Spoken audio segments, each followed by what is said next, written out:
Hello student, आज हम लोग ट्रिग्नोमेट्री के कंसेप्ट्स, फॉर्मूलेशन एंड इम्प्लीकेशन को समझेंगे और साथ ही ट्रिग्नोमेट्री के फॉर्मूले को कैसे याद करें और क्वेश्चंस के अकॉर्डिंग कौन से फॉर्मूले को यूज़ करें और कैसे यूज़ करें। तो चलिए टॉपिक को स्टार्ट करते हैं। ट्रिग्नोमेट्री को समझने से पहले ट्रिग्नोमेट्री के रेशियो एंड कम्प्लीमेंट्री एंगल्स को समझते हैं। Introduction to trigonometry ratio. Trigonometric ratio क्या है? Trigonometry ratio of an acute angle of a right angle triangle. Trigonometry ratio जो है एक्यूट एंगल के बारे में है। एक्यूट एंगल जो राइट एंगल ट्रायंगल में for example in triangle A B C, angle B is 90 degree, then angle A and angle C is acute angles. Ratios are defined between 0 to 90 degree.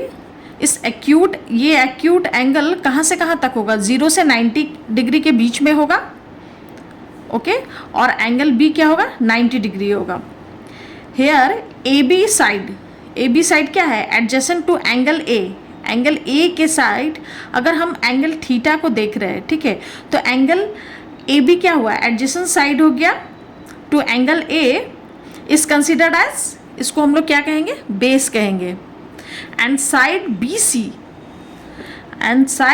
B C opposite to angle A के opposite में है side B सी, ये क्या हो गया? ये perpendicular हो गया, ठीक है। And the side A C को क्या कहेंगे? हाइपोटेनस कहेंगे, which is opposite to the right angle triangle. ये क्या है? साइड ए सी क्या है? एंगल बी के अपोजिट है, तो इसे हम लोग क्या कहेंगे? हाइपोटेनस कहेंगे।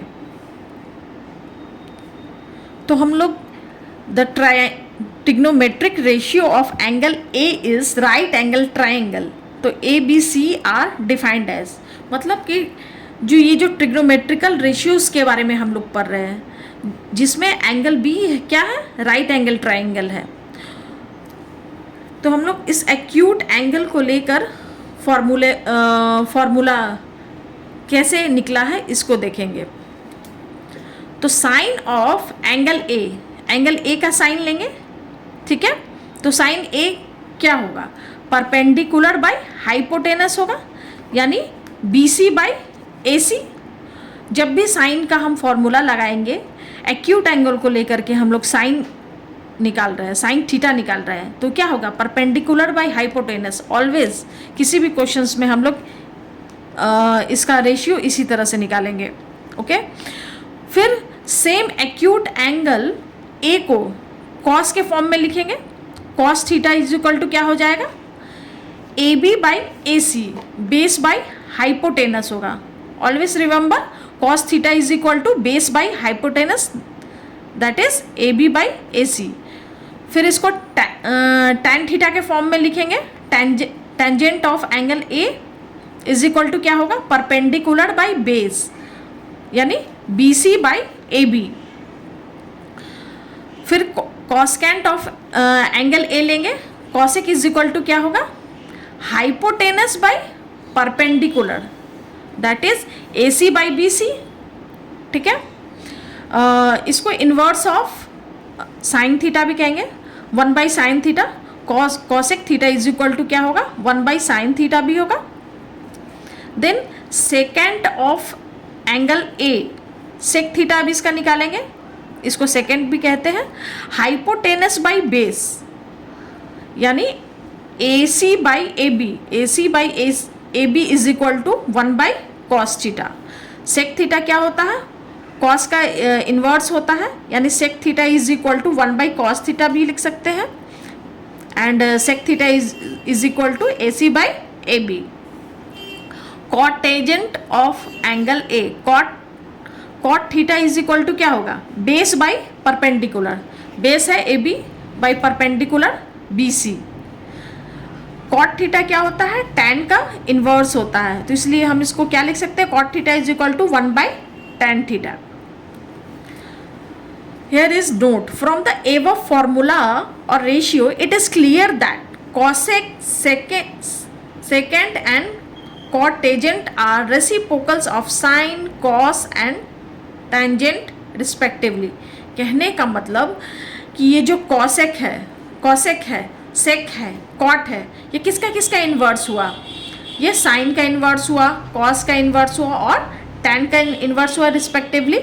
इट मीन्स इसको किस फॉर्मूला के अंतर्गत रखा जाएगा? अभी हमने जो पढ़ा ये बेसिक फॉर्मूला है, ये रेशियो वाला फॉर्मूला है, ठीक है, जिसमें साइन थीटा को लिख सकते हैं P बाई एच, कॉस को लिख सकते हैं B बाई एच, टैन को लिख सकते हैं P बाई बी, कॉसेक को लिख सकते हैं H बाई पी, सेक को लिख सकते हैं H बाई बी, कॉट को लिख सकते हैं B बाई पी, ठीक है। And the next is reciprocal identities, जो क्या बताता है कि कॉट थीटा है जो इन्वर्स ऑफ टैन थीटा, यानी cot theta is equal to 1 by tan theta, cosec theta is equal to inverse of sine theta. It means cosec theta is equal to 1 by sin theta. Sec theta is inverse of cos theta. It means sec theta is equal to 1 by cos theta. ये reciprocal identities हुआ, ये हुआ next formulas। अब हम लोग quotient identities के बारे में जानते हैं। अभी हम लोगों ने निकाला sin और cos, टैन थीटा और कॉट थीटा को हम लोग साइन और कॉस के भी फॉर्म में लिख सकते हैं, ठीक है। तो tan theta is equal to क्या होगा? Sine theta by cos theta, and cot theta is equal to cos theta by sine theta. अब यहाँ पे क्या नोट है? The trigonometric ratio of an acute angle is right angle triangle. अभी जो हमने पढ़ा एक्यूट एंगल के बारे में, ये जो एंगल था B is 90 degree, B is, and A क्या था? एक्यूट थीटा था, एंड C क्या था? ये भी एक्यूट था। तो angle A and angle C are acute angles. तो अभी हम लोग एक्यूट एंगल के बारे में बात कर रहे थे, जो कि राइट एंगल ट्राइंगल को एक्सप्रेस करता है। The relationship between the angle and the length of its size. इसमें हमने क्या पढ़ा कि जो भी रिलेशनशिप अभी हम लोगों ने जितने सारे फार्मूलाज को निकाले वो सब क्या थे? ये एंगल्स के बीच का था, एक्यूट एंगल, ठीक है, और क्या था? और इसका लेंथ था BC और AC। ये क्या है? लेंथ जो कि रेशियोज में है, ठीक है। जैसे अभी हम लोगों ने निकाला साइन थीटा के बारे में निकाला, तो क्या निकाला? P बाई एच, तो क्या हुआ? P क्या हो गया? BC बाई H क्या हो गया? AC। तो ये जो BC और AC, ये BC ये कोई एकदम लेंथ को नहीं बता रहा है कि नहीं भाई इसका लेंथ और इसका लेंथ कितना है, ठीक है। ये उसके रेशियो को बता रहा है कि ये प्रपोर्शन में। इट मीन्स कि ये साइज को नहीं बता रहा है कि इसका साइज क्या है, इसका साइज क्या है, अलग अलग ट्राइंगल का साइज, बड़े वाले का साइज। हर ट्राइंगल में, इस किसी भी ट्राइंगल में उसका कोई भी साइज हो, ठीक है, इस साइज को नहीं बता रहा है। ये जो रिलेशनशिप, रेशियो वाला रिलेशनशिप, उसके साइड्स के रेशियो को बता रहा है एंगल के फॉर्म में, एक्यूट एंगल्स के बारे में और उसके लेंथ ऑफ द साइड्स के बारे में, इन सब के बीच का रिलेशनशिप को बता रहा है। तो the value of trigonometric ratio of an angle does not depend on the size of the triangle. अब ये ट्राइंगल छोटा भी हो सकता है, अब ये ट्राइंगल बड़ा भी हो सकता है, लेकिन ये रेशियो सिर्फ उसके साइड्स के रेशियो के बारे में बता रहा है, उसके लेंथ के बारे में नहीं बता रहा है। Okay, now the next is introduction to complementary angle. अब हम लोग कॉम्प्लीमेंट्री एंगल के बारे में पढ़ेंगे। Two angles are said to be complementary if their sum is 90 degree। कहने का मतलब है कि ये जो दो एक्यूट एंगल है, ये दोनों क्या होता है? दोनों का सम अगर 90 डिग्री आता है तो उसे हम क्या बोलते हैं? कॉम्प्लीमेंट्री एंगल्स बोलते हैं।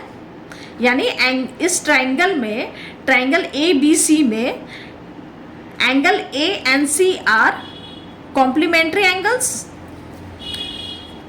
Trigonometry ratios of complementary angles के बारे में पढ़ेंगे। अभी हमने जो भी ट्रिग्नोमेट्रिक रेशियो पढ़ा तो वो सब किसके बारे में पढ़ा? एक्यूट एंगल के बारे में पढ़ा था। जैसे एंगल A, जैसे दो एक्यूट एंगल है A और C के बारे में, तो हमने मान लो कि थीटा के बारे में पढ़ा, एंगल C के बारे में थीटा को लेकर के साइन का, कॉस का, टैन का, कॉसेक का, सेक का, कॉट का, सबका रिलेशनशिप निकाले, ठीक है। लेकिन जब इन दोनों का एडिशन 90s के इक्वल टू होता है तो उसे कॉम्प्लीमेंट्री एंगल कहते हैं। तो अब हम लोग कॉम्प्लीमेंट्री इस एंगल का अब हम लोग रेशियो निकालेंगे, trigonometrical ratio of complementary angles, यानी ये जो है कॉम्प्लीमेंट्री एंगल का निकालेंगे। In triangle A B C, B C क्या हो गया, बेस हो गया, ये बेस हो गया। ए बी क्या हो गया, ये परपेंडिकुलर हो गया। ए सी क्या हो गया, हाइपोटेनस हो गया। तो विथ रिस्पेक्ट टू थीटा, ये थीटा के रिस्पेक्ट में हो गया, ओके। तो sine theta is equal to क्या हो जाएगा, sine theta is equal to क्या हो जाएगा, A B by A C. Sine theta के बारे में हमें पता है परपेंडिकुलर बाई हाइपोटेनस ही होता है, तो क्या होगा, ए बी बाई ए सी हो गया। तो कॉसेक थीटा क्या हो जाएगा, इसका inverse A C by A B, okay. Now cos theta क्या होगा, बेस बाई हाइपोटेनस होता है, B C by A C, okay. और सेक थीटा इनका इनवर्स होता है, तो sec theta is equal to क्या हो गया, A C by B C. Now the tan theta का रिलेशनशिप निकालते हैं, तो tan theta is equal to क्या हो गया, A B by B C, P by B होता है। और कॉट इसका इनवर्स होता है, यानी बी बाई पी होता है, that is cot theta is equal to B C by A B. तो अभी तक हमने क्या देखा, इस एक्यूट एंगल सी, यानी कि थीटा को लेकर के सारे ट्रिग्नोमेट्रिकल रिलेशनशिप को निकाले, sine, cos, tan, cosec, cot, सबको निकाले, ठीक है। अब हम लोग कॉम्प्लीमेंट्री एंगल 90 माइनस थीटा को लेके निकालेंगे, ठीक है, एंगल ए को लेके निकालेंगे with respect to the angle 90 minus theta. तो इस एंगल के अकॉर्डिंग इसके सामने वाला जो एंगल है ये क्या होगा, बी सी, बी सी इसका ये परपेंडिकुलर होगा, ठीक है। और ए बी क्या हो जाएगा, ये बेस हो जाएगा, ठीक है। और ए सी क्या हो जाएगा, हाइपोटेनस होगा। हम लोग ने स्टार्टिंग में पढ़ा था कि जिस एंगल को निकालना होता है उसके जस्ट जो अपोजिट होता है वो परपेंडिकुलर होता है, और उसके साथ जो एडजेसेंट होता है, जो जुड़ा होता है, वो बेस होता है, ओके। एंड 90 के अपोजिट क्या होता है, हाइपोटेनस होता है। तो साइन 90 माइनस थीटा निकालेंगे, तो साइन 90 माइनस थीटा क्या हो जाएगा, साइन का क्या होता है, पी बाई एच होता है। तो P क्या हो गया, बी सी बाई ए सी। तो यहाँ लिखा है B C by A C is equal to, अब देखो बी सी बाई ए सी, अगर कॉस थीटा को लेकर के अगर देखा जाए तो ये जो बी सी क्या हो जाएगा, थीटा के अकॉर्डिंग क्या हो जाएगा, उसका ये इनवर्स हो जाएगा, ओके। अभी हम लोग जब एंगल थीटा को लिए थे तो क्या था, इसके सामने का क्या हो गया, ए बी, ये परपेंडिकुलर हो गया। इस एंगल सी जो थीटा है इसके सामने का ये परपेंडिकुलर हो गया, और बेस बी सी हो गया इस एंगल के लिए, यानी कि एंगल सी के लिए क्या हो गया, ए बी बेस हो गया, ठीक है। और एंगल सी के लिए क्या हो गया, बी सी, नहीं, एंगल सी के लिए ए बी आपका परपेंडिकुलर हो गया, और एंगल सी के लिए बी सी जो है ये आपका बेस हो गया। तो क्या हो जाएगा, इस एंगल के लिए अगर हम निकालेंगे तो क्या हो जाएगा, B C by A C क्या होगा, B C by A C, B C है बी और ए सी क्या है, एच है।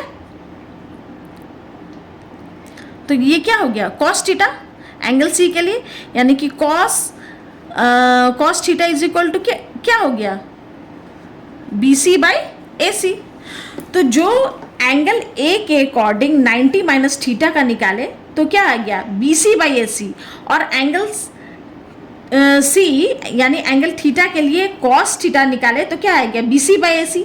और ये दोनों इन दोनों के इक्विवेलेंट है, तो क्या हो गया, sine 90 minus theta is equal to हम लिख सकते हैं cos theta. Similarly cos 90 minus theta करेंगे, यहाँ पे आप कॉस का फॉर्मूला लगाएंगे, तो कॉस का फॉर्मूला में क्या हो जाएगा, कॉस का जब भी फॉर्मूला लगाते हैं तो क्या होता है, बेस बाई हाइपोटेनस होता है। तो इस एंगल के अकॉर्डिंग 90 माइनस थीटा के अकॉर्डिंग बेस तो ए बी है, ठीक है, हाइपोटेनस क्या है, ए सी है, ठीक है। लेकिन सेम एंगल थीटा के लिए क्या हो गया, क्या हो जाएगा, ये फॉर्मूला एंगल थीटा के लिए ये ए बी क्या हो गया, ये परपेंडिकुलर है और ये हाइपोटेनस है, तो पी बाई एच किसके लिए होता है, साइन थीटा के लिए होता है, तो क्या हो गया cos 90 minus theta is equal to sine theta. Similarly tan 90 minus theta is equal to क्या हो जाएगा, B C by A B, B C क्या हो गया p by B, cos 90 minus theta के लिए p by B, and theta के लिए क्या हो गया, एंगल सी के लिए ये b हो गया और b बाई पी, यानी इसका उल्टा, तो tan का उल्टा क्या होता है cot, यानी यहाँ पे इस एंगल के लिए क्या हो गया cot थीटा। तो हमने क्या देखा, tan 90 minus theta is equal to cot theta. Similarly cosec 90 minus theta is equal to क्या होगा, sec थीटा होगा। sec 90 minus theta is equal to क्या होगा, cosec थीटा होगा, and cot 90 minus theta is equal to क्या होगा, tan theta. अब हम लोग नेक्स्ट फॉर्मूला को देखते हैं। जैसे कि अब हम पहले ये थीटा है, तो थीटा का कुछ तो वैल्यू होगा। जब हमें पता है एंगल ए और सी दोनों का एडिशन कितना होगा, 90 डिग्री होगा। एक तो 90 डिग्री राइट एंगल ट्राइंगल में एंगल बी क्या है, 90 डिग्री है, और ये जो उसका दोनों एक्यूट एंगल है, दोनों मिलके कॉम्प्लीमेंट्री एंगल बनाता है, और दोनों का एडिशन क्या होता है, 90 डिग्री होगा। तो थीटा का कोई तो वैल्यू होगा, तब तो हम इस एंगल को निकाल पाएंगे और इस एंगल को निकाल पाएंगे। तो इस थीटा के वैल्यू के लिए हमें लिस्ट ऑफ टेबल्स को देखना पड़ता है, ठीक है।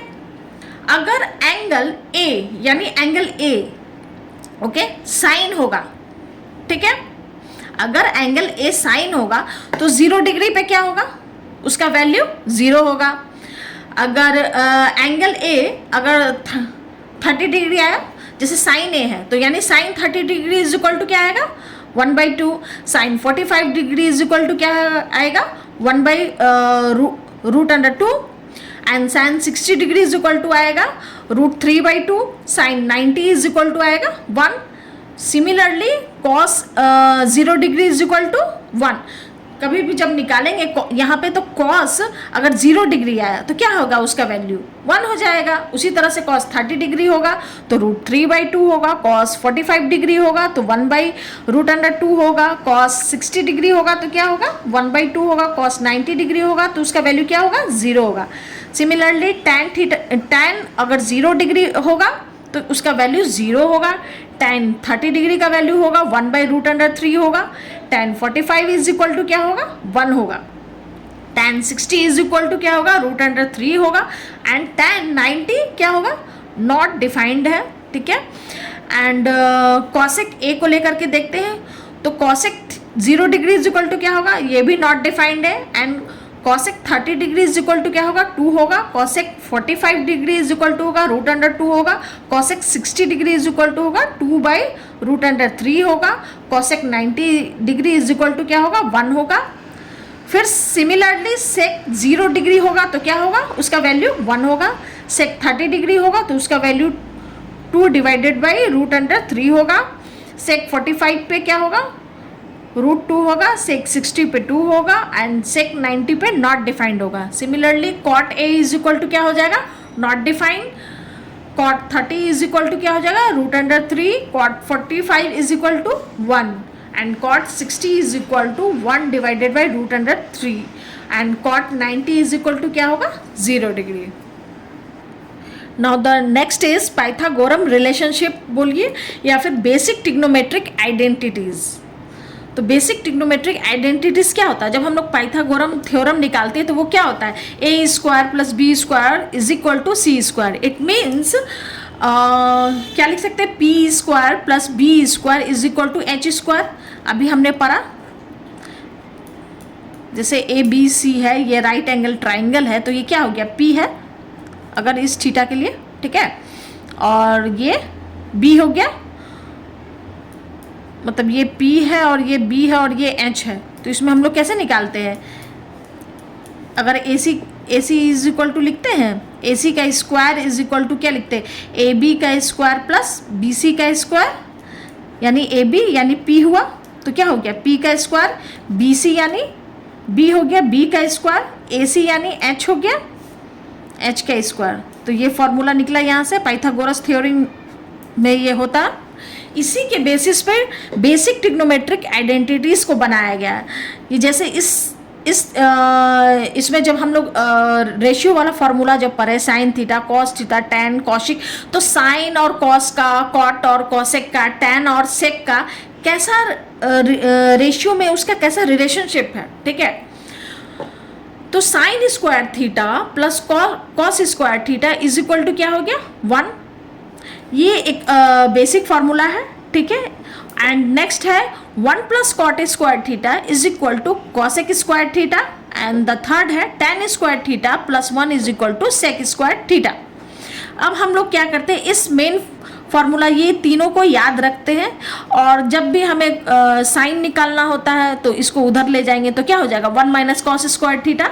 तो ये याद करना इजी हो जाता है, sine square theta plus cos square theta is equal to 1, बस हम लोग यही याद रखते हैं। और साइन स्क्वायर थीटा जब भी निकालना होता तो नेक्स्ट वाले को 1 में से माइनस कर दिए तो क्या हो गया 1 minus cos square theta is equal to sine square theta हो गया।